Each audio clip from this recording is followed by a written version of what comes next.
Hello बच्चों, कैसे हैं आप? आशा करती हूँ आप सभी बहुत अच्छे होंगे। तो बच्चों, आज आपकी हिंदी व्याकरण की क्लास 7 का चैप्टर नंबर 2 शुरू करते हैं। आपके चैप्टर का नाम है बच्चों वर्ण विचार, जिसे हम फोनोलॉजी कहते हैं इंग्लिश में। चलिए, वर्ण विचार में सबसे पहले हम वर्ण पढ़ेंगे। ठीक है, वर्ण कौन से होते हैं बच्चों? जिन्हें हम इंग्लिश में लेटर्स कहते हैं। ठीक है, चलिए, प्रत्येक भाषा वाक्यों से मिलकर बनती है। जो हमारी भाषा है वो वाक्यों से मिलकर बनती है। ठीक है, और वाक्य शब्दों से तथा शब्द वर्णों से, वाक्य जो होते हैं वो शब्दों से तथा शब्द जो होते हैं वो वर्णों से मिलके, अर्थात भाषा को वाक्यों में, वाक्यों को शब्दों में तथा शब्दों को वर्णों में विभाजित किया जा सकता है। जैसे अब यहाँ पर उदाहरण है बच्चों, जैसे यहाँ पर है सबसे पहले वाक्य कि शेर जंगल का राजा होता है। जो शेर है वो जंगल का राजा होता है। तो यहाँ पर शेर जंगल, अब ये शब्द आ गई, शेर जंगल। देखो यहाँ तो हो गया ये वाक्य, वाक्य यहाँ हो गया ये शब्द, ठीक है, और यहाँ हो गया ये वर्ण। ठीक है, अब यहाँ पर है कि शेर जंगल का राजा होता है। ठीक है, और शब्द क्या है? शेर जंगल का राजा होता है। तो यहाँ पर comma comma comma comma comma comma यानी कि अल्प विराम अल्प विराम अल्प विराम लगा हुआ है। ठीक है, तो अब यहाँ देखेंगे आप, शे हलंत जमा ए जमा रे हलंत जमा ए। तो यहाँ पर क्या हो गया? शेर। तो ये क्या बना? शेर। तो ये वर्ण हो गई। ठीक है, उपयुक्त उदाहरण से स्पष्ट होता है कि भाषा वाक्यों से, वाक्य शब्दों से और शब्द वर्णों से मिलकर बनते हैं। वर्ण भाषा की सबसे छोटी इकाई है बच्चों। जो वर्ण है वो वाक्य की, मतलब भाषा की सबसे छोटी इकाई है। ठीक है, इनका और सार्थक विभाजन नहीं किया जा सकता, यानी इन्हें और ज़्यादा तोड़ा नहीं जा सकता और विच्छेद नहीं किया जा सकता इनका। ठीक है, भाषा की वह सबसे छोटी इकाई जिसका सार्थक विभाजन नहीं किया जा सकता उसे वर्ण कहते हैं। ठीक है, अब यहाँ देखेंगे बच्चों वर्णमाला यानी अल्फाबेट्स। वर्णमाला पढ़ेंगे अब हम।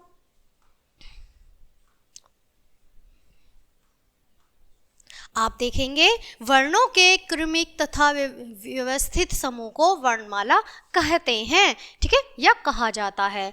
अब यहाँ देखेंगे कि वर्णों के भेद। ठीक है, हम वर्णों के भेद देखेंगे। वर्णों के मुख्य 2 भेद होते हैं, स्वर तथा व्यंजन। जो हमारे वर्ण होते हैं उनके 2 भेद होते हैं, वर्ण तथा व्यंजन। ठीक है, अब सबसे पहले हम स्वर देखेंगे, स्वर तथा व्यंजन। ठीक है, अब स्वर जो है बच्चों हमारा वो है इंग्लिश में वॉवेल्स, जिसे कहते हैं हम।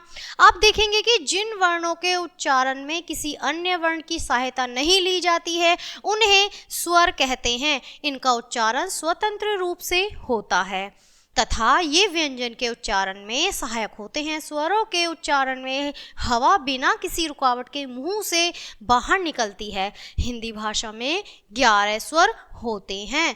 तो बच्चों, हमारी जो हिंदी भाषा है उसमें, हिंदी भाषा में 11 स्वर होते हैं। ठीक है, कौन कौन से? ये हमारे 11 स्वर हैं। आप देख रहे हैं ये हमारे 11 स्वर हैं। 1 2 3 4 5 6 7 8 9 10 और 11। ठीक है, 11 स्वर हो गए अब हमारे ये। ठीक है, सबसे पहला है हमारा ए, आ, छोटी ई, बड़ी ई, छोटा ऊ, बड़ा ऊ, री, ए, आए, ओ। ठीक है, तो ये हमारे क्या हैं? 11 स्वर हैं। अब आप देखेंगे स्वरों के भेद, काइंड्स ऑफ वॉवेल्स। ठीक है, स्वरों के कितने भेद होते हैं? 3 भेद होते हैं, जिन्हें कहते हैं हम ह्रस्व स्वर, जिसे हम शॉर्ट वॉवेल्स कहेंगे। फिर है हमारा दीर्घ स्वर, लॉन्ग वॉवेल्स, तथा प्लुत स्वर, जिसे कहेंगे हम लॉन्गर वॉवेल्स, यानी पहले छोटा, फिर उससे थोड़ा सा बड़ा और फिर अधिक बड़ा, सबसे बड़ा। ठीक है, तो सबसे पहले आएगा हमारा ह्रस्व स्वर, जिसे हम शॉर्ट वॉवेल कहेंगे इंग्लिश में। जिन स्वरों के उच्चारण में सबसे कम समय लगता है उन्हें हम ह्रस्व स्वर कहते हैं। ये 4 हैं जो ह्रस्व स्वर होते हैं बच्चों, ये 4 प्रकार के होते हैं, ए, छोटी ई, छोटा ऊ और री।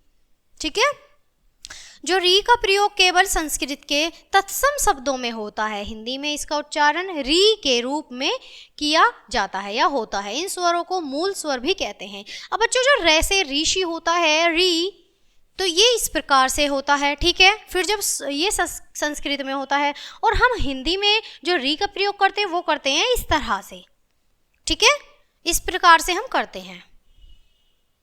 इन स्वरों को मूल स्वर भी हम कह सकते हैं। आगे बढ़ते हैं।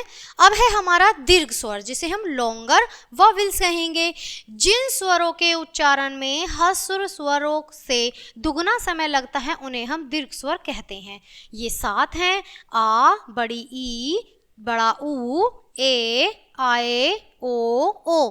यहाँ शब्द का प्रयोग उच्चारण में लगने वाले समय को आधार मानकर किया जाता है।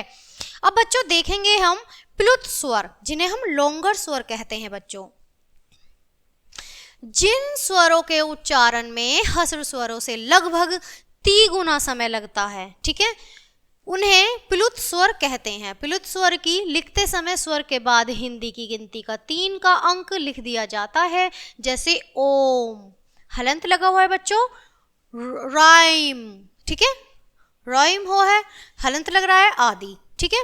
अब यहाँ मुख्य बिंदु पढ़ेंगे बच्चों। आजकल हिंदी में प्लुत स्वर का प्रयोग प्राय नहीं किया जाता, ठीक है। अयोगवाह, आफ्टर साउंड, अयोगवाह कौन से हैं बच्चों? आफ्टर साउंड, ठीक है। स्वरों और व्यंजनों के अतिरिक्त हिंदी वर्णमाला में 3 वर्ण और भी हैं। अंग की बिंदी लगी हुई है, अंग, जिसे हम अनुस्वार कहते हैं, और अ चंद्र बिंदु कहते हैं या अनुशासिक, तथा अंग विसर्ग कहते हैं, आहा, जिसे मतलब है का ध्वनि हमारी निकलती है। इन्हें अयोगवाह कहते हैं। ये न तो स्वर हैं और न ही ये व्यंजन है। जो अयोगवाह होते हैं हमारे, ये ना तो स्वर होते हैं और ना ही व्यंजन होते हैं। अब बच्चों हम देखेंगे स्वरों की मात्राएं, सिंग्स ऑफ वोवेल्स, ठीक है। व्यंजनों के साथ लिखे जाने वाले स्वर के लिए जो चिन्ह निश्चित किए गए हैं उन्हें मात्राएं कहते हैं।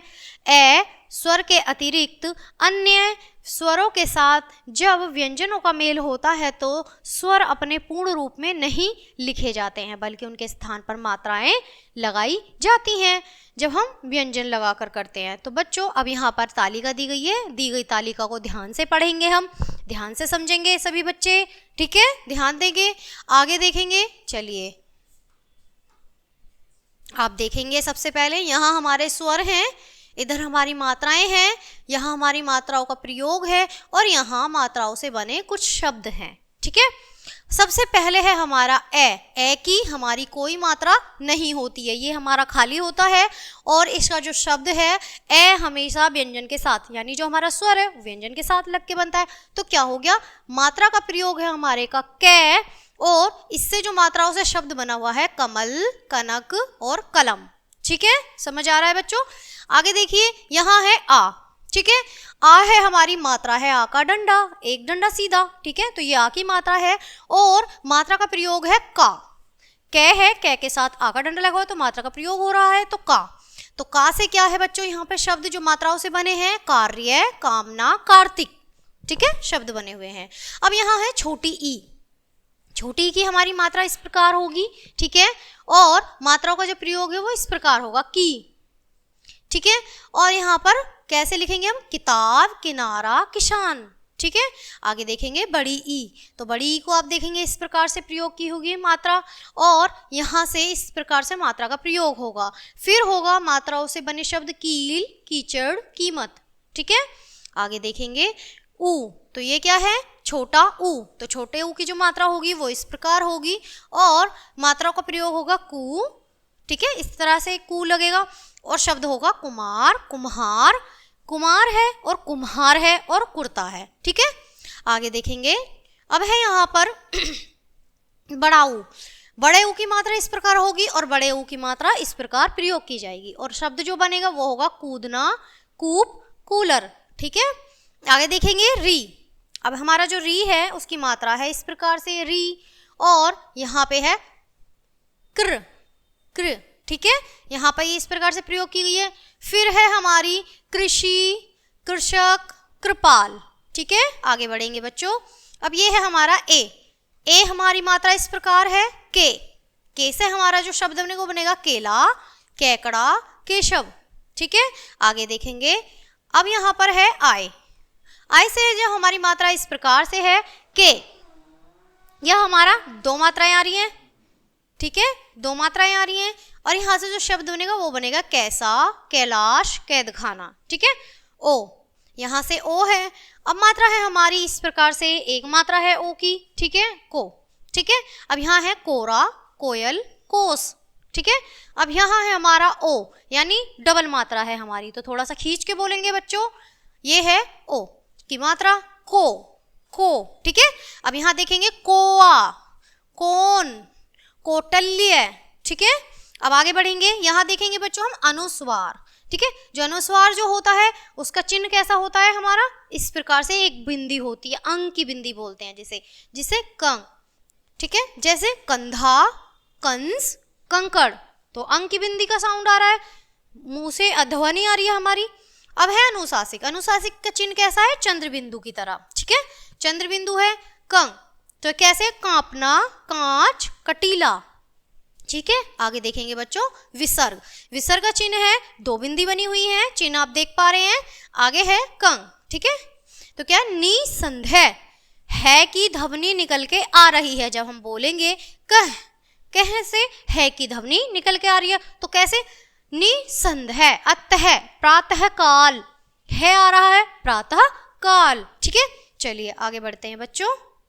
आगे है विशेष बिंदु। ए स्वर की अलग से कोई मात्रा नहीं होती। जो ए हमारा स्वर है उसकी अलग से कोई मात्रा नहीं होती। सभी व्यंजन ए सहित लिखे जाते हैं, जो इस प्रकार बन जाते हैं, जैसे कै, खे, गे, घे, चे, छे आदि, है ना। और ए रहित व्यंजन से हलंत चिन्ह लगा होता है, जैसे कै, हलंत।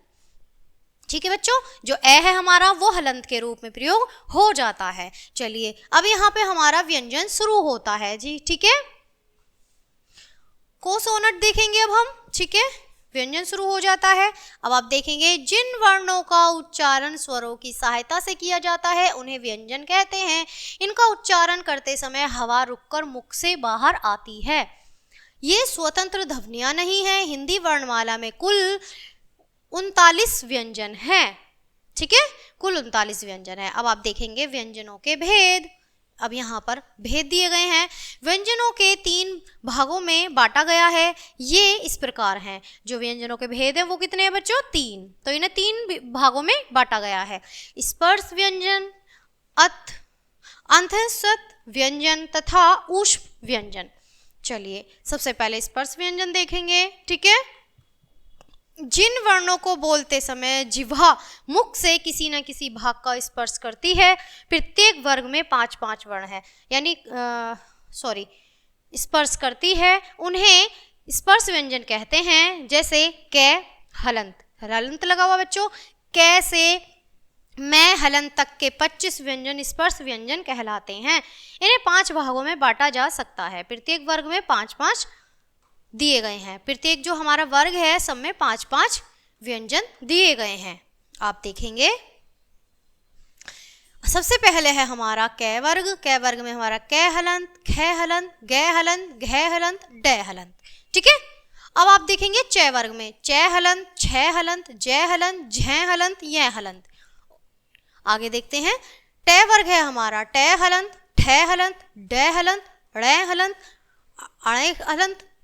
अब यहाँ जो णे है, अणे है, तो यहाँ पर अंक की बिंदी नीचे आ रही है ना, जो बिंदु है वो नीचे आ रहा है। अब यहाँ देखेंगे तय वर्ग, तय हलंत, थे हलंत, दे हलंत, धे हलंत और नै हलंत। अब यहाँ देखेंगे पै, पै वर्ग है हमारा, पै से है पै हलंत, फै हलंत, बै हलंत, भै हलंत, मै हलंत। ठीक है, आगे देखते हैं बच्चों अंतःस्वत व्यंजन। अंतःस्वत व्यंजन 4 हैं, ये हलंत, रे हलंत, ले हलंत और वे हलंत। इनका उच्चारण स्वरों और व्यंजनों के बीच का होता है। तो बच्चों अब देखेंगे हम ऊष्म व्यंजन। ऊष्म व्यंजन भी 4 होते हैं, शे हलंत, से हलंत, से हलंत और है हलंत। इनके उच्चारण में हवा के रगड़ खाने से मुख में एक प्रकार की गर्मी उत्पन्न होती है, इसलिए इन्हें ऊष्म व्यंजन कहा जाता है। जब बच्चों हम इन वर्णों का प्रयोग करते हैं बोलने में तो क्या होता है, एक गर्म हवा निकलती है, तो क्या ऊष्म व्यंजन इसलिए इन्हें कहा जाता है। चलिए अब देखेंगे बच्चों यहाँ पर हम संयुक्त व्यंजन। ठीक है, दो भिन्न व्यंजनों के परस्पर मेल को संयुक्त व्यंजन कहते हैं। ये मुख्य रूप से चार हैं, छ, त्रय, ज्ञ और श। ठीक है, अब यहाँ देखेंगे कै हलंत जमा श, तो छ बन जाएगा छ। ठीक है, तय हलंत जमा रै तो त्रय हो जाएगा, जय हलंत ये बराबर ज्ञ हो जाएगा, श हलंत जमा रै। ठीक है, तो क्या हो जाएगा श। अन्य व्यंजन, इन व्यंजनों के अतिरिक्त हिंदी में दो व्यंजनों ड तथा ण का भी प्रयोग किया जाता है, जैसे चढ़ना, पकड़ना आदि। हिंदी में कुछ लोगों ने अरबी, फारसी तथा विदेशी प्रभाव से आए हुए शब्दों को मूल शब्दों के साथ बोलना शुरू कर दिया है,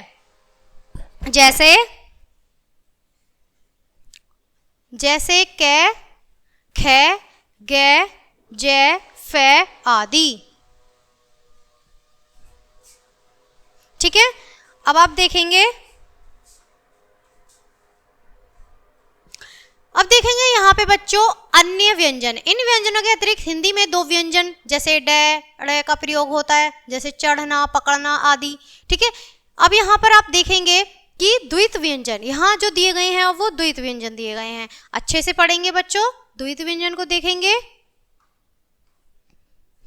जब एक व्यंजन ध्वनि अपने समान किसी अन्य व्यंजन ध्वनि से संयुक्त होती है तो इस प्रकार उत्पन्न व्यंजन को द्वैत व्यंजन कहते हैं। जैसे चच, आधा च है यहाँ पे चच। ठीक है, चच का कैसे आएगा बच्चों, यहाँ कच्चा, आधा च कै च, आधा च आ, कच्चा। ठीक है, तो चच आ रहा है। अब ऐसी है कक, कक आधा कै और कै, कक। ठीक है, तो कैसे आ रहा है पक्का। ठीक है, पै आधा कै फिर पूरा कै और आ, तो पक्का। ठीक है बच्चों, आगे है जज, जज तो क्या है छज, जय जय आ, छज्जा। ठीक है, छज्जा आ गया। अब है बब, आधा बै और पूरा वै, तो बब है, बब से धब्बा। ठीक है, मम आधा मैं है और पूरा मैं है, मम तो क्या है सम्मान, आधा मैं और पूरा मैं आ रहा है आदि। ठीक है, श्वास वायु की मात्रा के आधार पर व्यंजनों के भेद। श्वास वायु की मात्रा के आधार पर व्यंजनों के दो भेद होते हैं बच्चों, अल्प प्राण व्यंजन, आप देखेंगे अल्प प्राण व्यंजन, और दूसरा है महाप्राण व्यंजन। अल्प प्राण व्यंजन और महाप्राण व्यंजन। सबसे पहले है हमारा अल्प प्राण व्यंजन।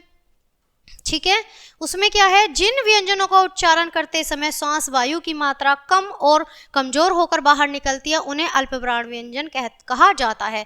जैसे कै हलंत, गे हलंत, डे हलंत, चे हलंत, जय हलंत, ये हलंत, टे हलंत, डे हलंत, अणे हलंत, ते हलंत, दे हलंत, ने हलंत, पै हलंत, वे हलंत, मैं हलंत, ये हलंत, रे हलंत, ले हलंत और वे हलंत। ठीक है, ये हमारे अल्प प्राण है। अब महाप्राण कौन से हैं बच्चों व्यंजन, जिन व्यंजनों के उच्चारण में श्वास वायु की मात्रा और अधिक जोर से बाहर निकलती है उन्हें हम महाप्राण व्यंजन कहते हैं। जैसे ख हलंत, घ हलंत, झ हलंत, छ हलंत, अणे हलंत, ठ हलंत, णे हलंत, थ हलंत, ध हलंत, फे हलंत, भै हलंत और श हलंत, से हलंत और से हलंत, है हलंत। ठीक है, यहाँ हमारे क्या है, ये महाप्राण है बच्चों। अब उच्चारण स्थान देखते हैं।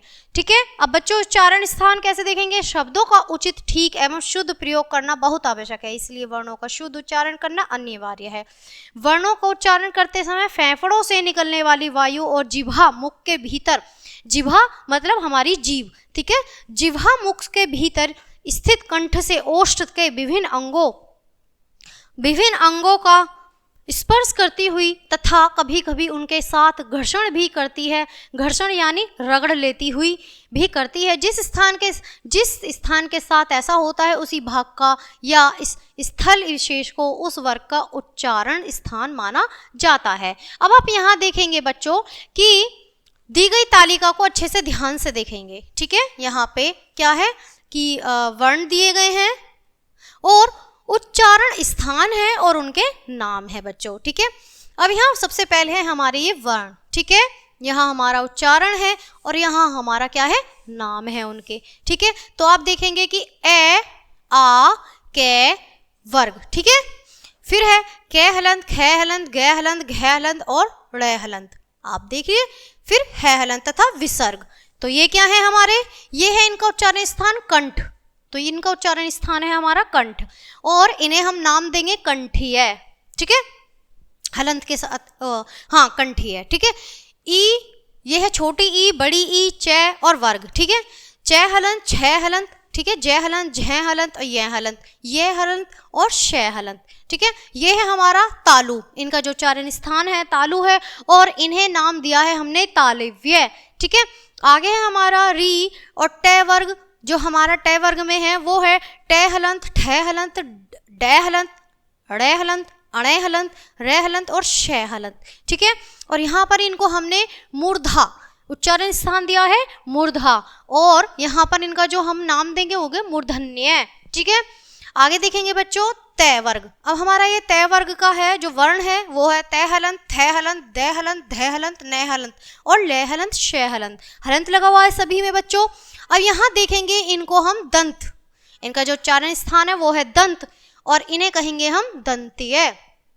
आप देखेंगे बच्चों छोटा ऊ, बड़ा ऊ, तो ये हमारा है पै वर्ग, पै वर्ग। ठीक है, पै हलंत, फै हलंत, वै हलंत, भै हलंत और मै हलंत में दिया गया है। इनका है उच्चारण स्थान ओष्ठ, और इन्हें हम नाम देंगे ओष्ठीय।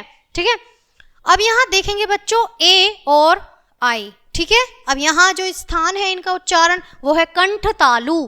ठीक है, तालु से लगा हुआ कंठ तालु, और इसे हम कहेंगे नाम कंठ तालव्य। अब है बच्चों हमारा ओ, ओ है अल्पविराम लगा हुआ है बच्चों, और हमारा ओ की मात्रा है। ठीक है, आप देखेंगे कंठोष्ठ। ठीक है, कंठोष्ठ, और इसे कंठोष्ठीय कहेंगे। ठीक है, नाम देंगे। अब है हमारा वै हलंत। ठीक है, वै हलंत है, और इसे कहेंगे हम दंतोष्ठ, और इसका नाम देंगे बच्चों हम दंतोष्ठीय। अब यहाँ उच्चारण के दोष देखेंगे बच्चों हम। ठीक है, उच्चारण के दोष देखेंगे, थोड़ा सा अच्छे से ध्यान देंगे सभी बच्चे।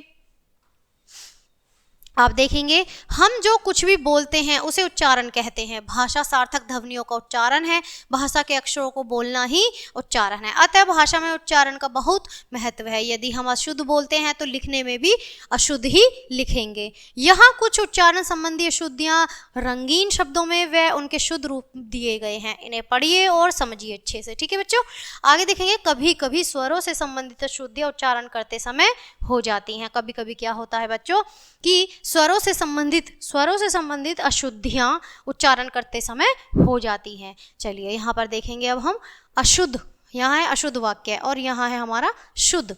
अब आप देखेंगे उसने अपना काम 4 दिन में किया, तो बाकी सारा सही है, और जो दिन लिखा हुआ है वो क्या है, अशुद्ध है। यहाँ पर जो रंगीन लिखा हुआ है दिन वो है अशुद्ध, और शुद्ध क्या है, दिन। इस प्रकार से हम दिन को ठीक तरीके से लिखेंगे जो शुद्ध होगा। घर में बहुत समान है, ठीक है, समान है, समान तो क्या है, ये अशुद्ध है। यहाँ एक मात्रा नहीं है इसलिए ये अशुद्ध लिखा हुआ है, और यहाँ शुद्ध उच्चारण है सामान, तो आ की मात्रा भी लगी हुई है।